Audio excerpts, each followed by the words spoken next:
In front of me is cat B35, and today I would like to show you how you can use voice recorder. Begin by entering menu and selecting voice recorder. Over here. Now to start recording, click on left button and use middle button. Like that.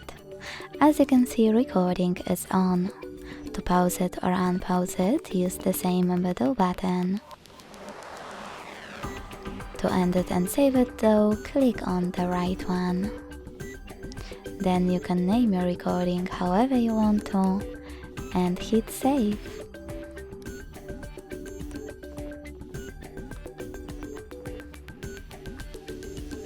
To play it, click on it.